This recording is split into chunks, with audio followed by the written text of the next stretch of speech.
Our folk soul is timeless. Our folk soul is outside of time. But what does that mean?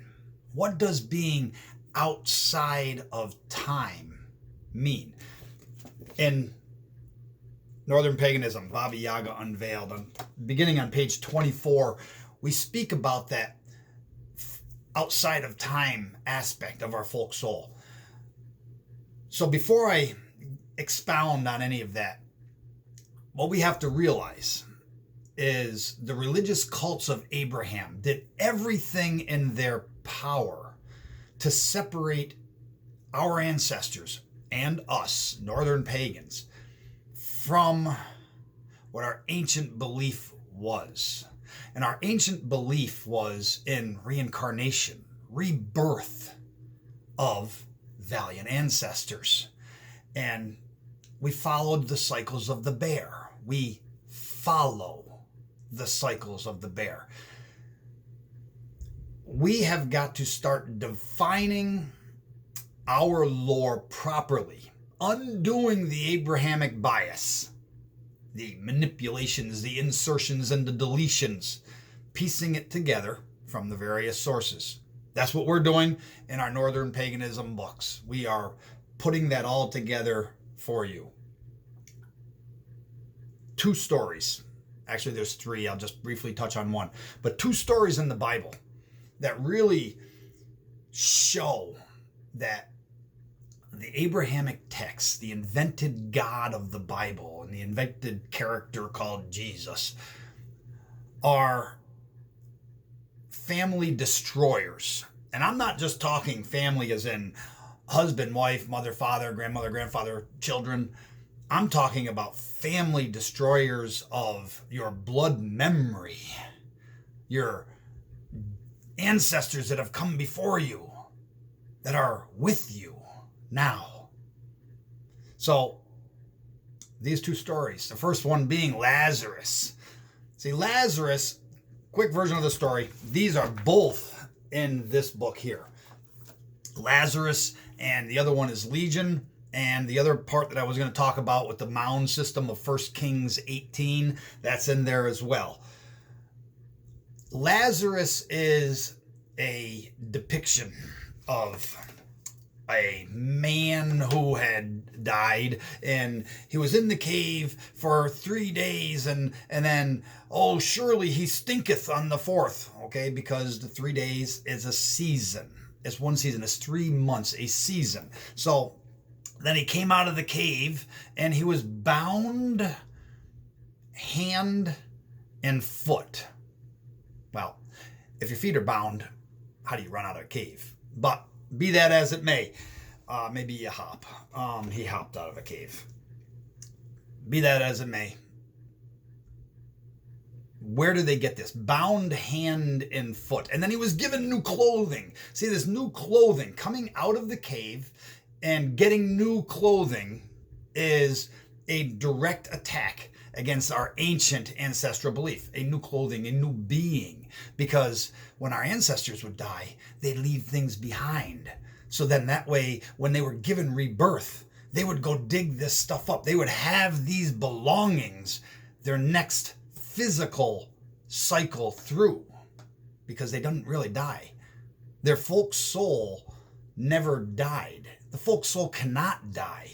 So therefore your spirit never dies. It's just your body you shed, and you get out a new body, a new human form.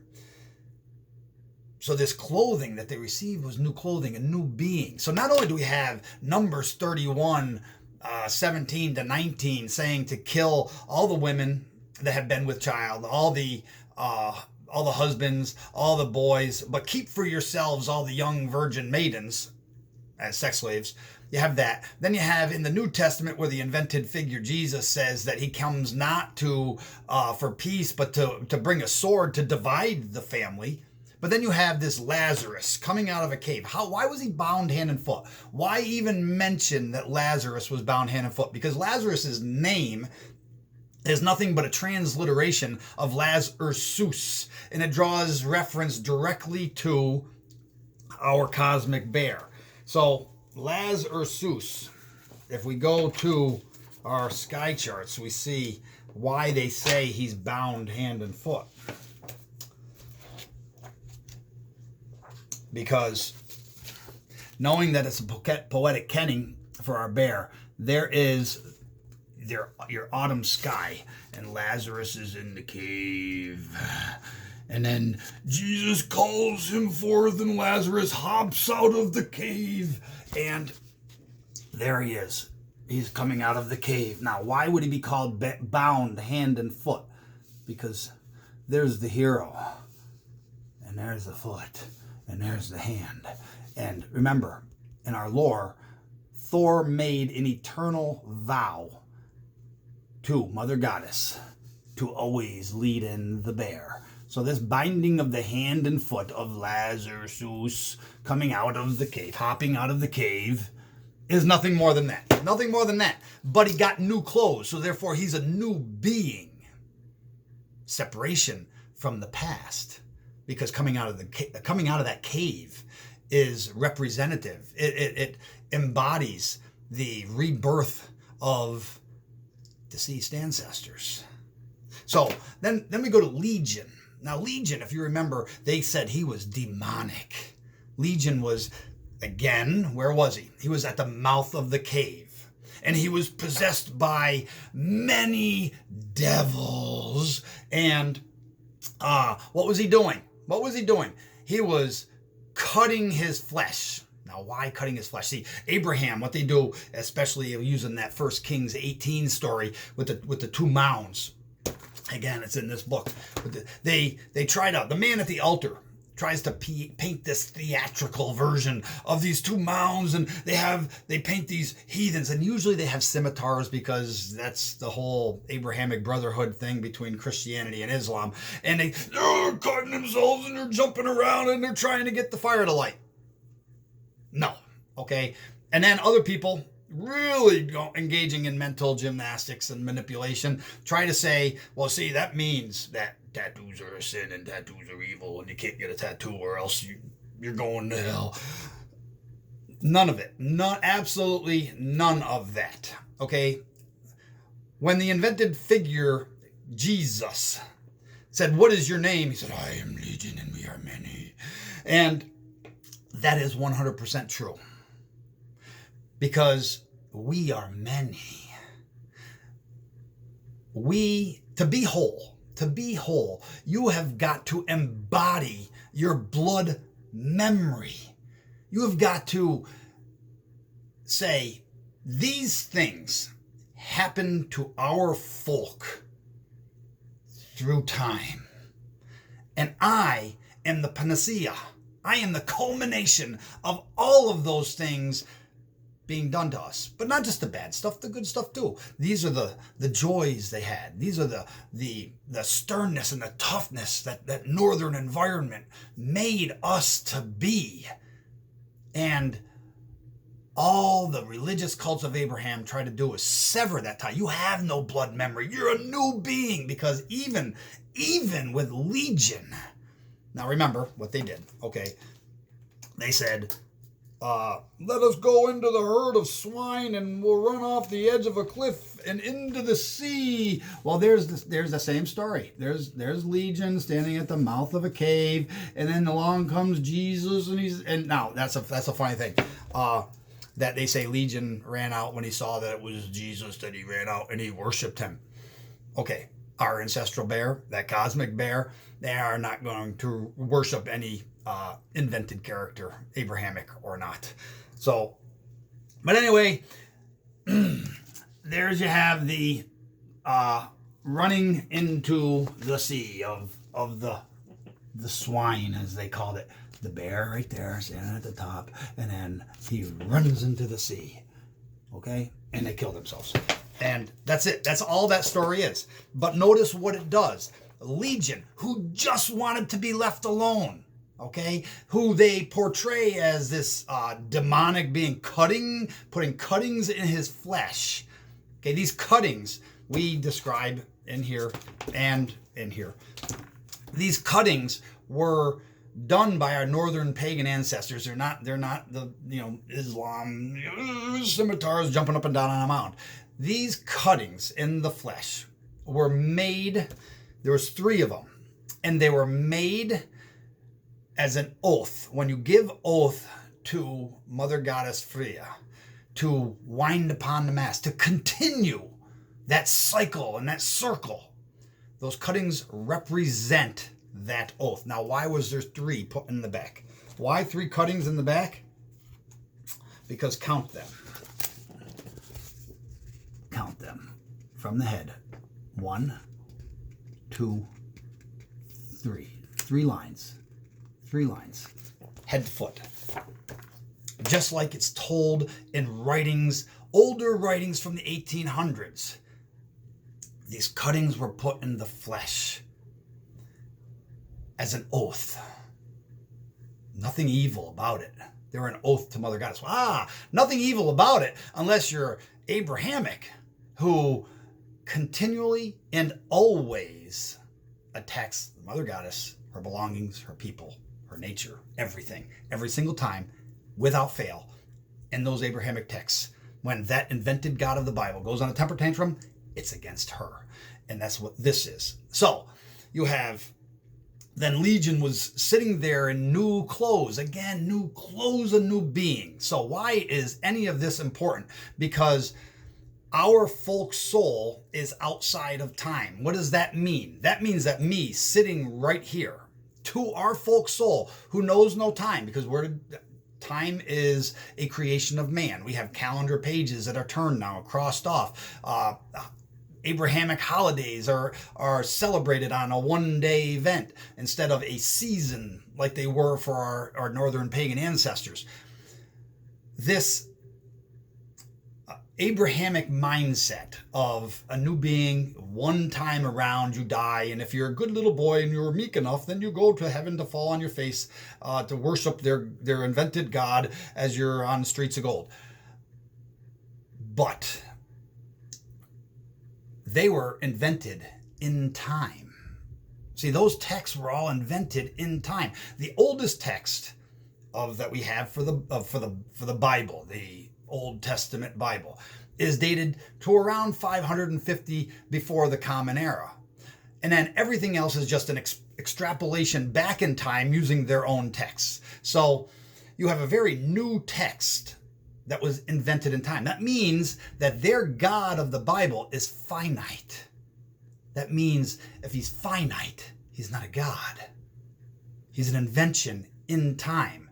But our folk soul, our lore says, as Brynhild says, that the spirit that is Sigurður Samin shall never fade, never dissolve, never die.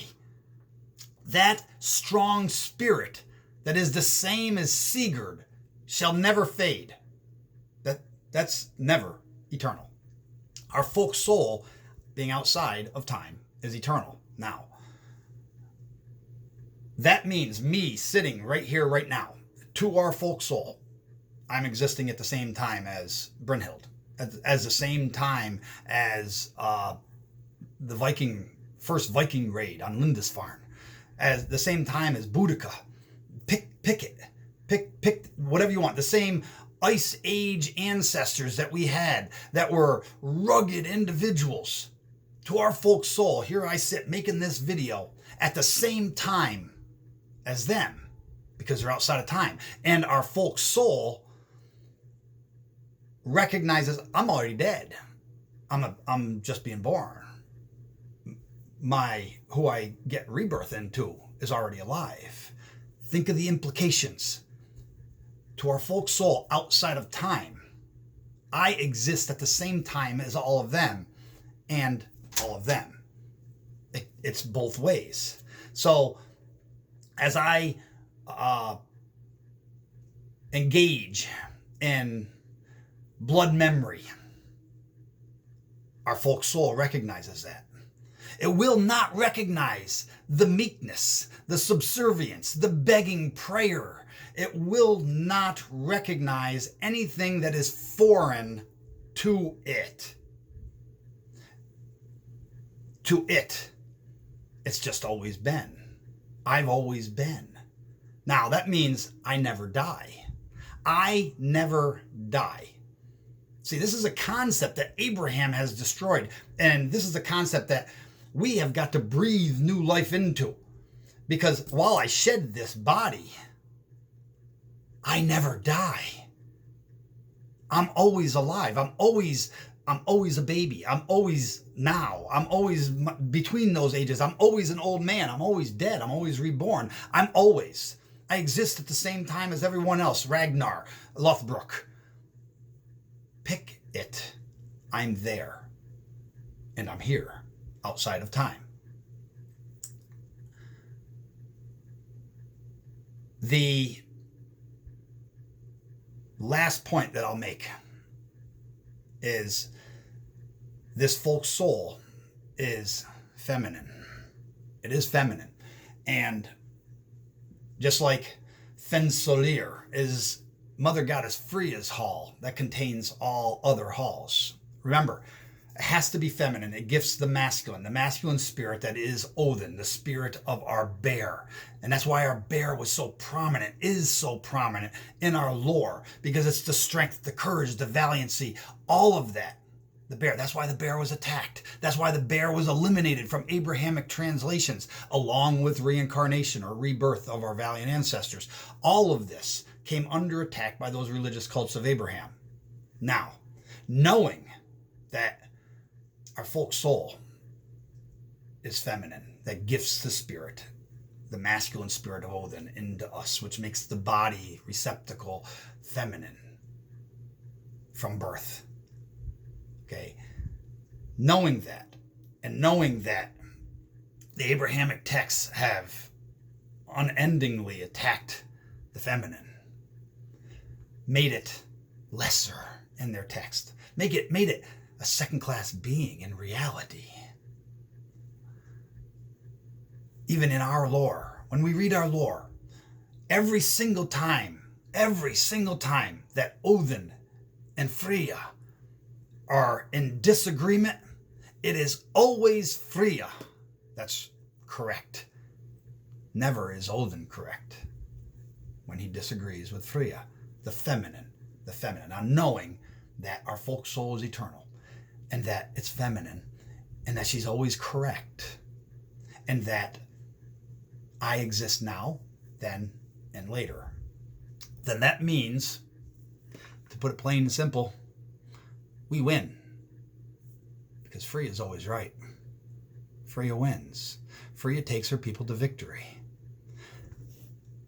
And that is exciting to me. That is so exciting, because that means, even though those religious cults of Abraham have done so much, that blood memory and that folk soul spirit that is outside of time and eternal eventually becomes victorious. Well, no, let me change that. Because it's outside of time. It's already victorious. It's already victorious. We've already won. We're already way back there. We're already way up there. We've already won. We don't need to hop out of caves, and we don't need to pretend we're cutting ourselves, and we don't need to go through any of the antics that Abraham has instituted into our lore, because we won.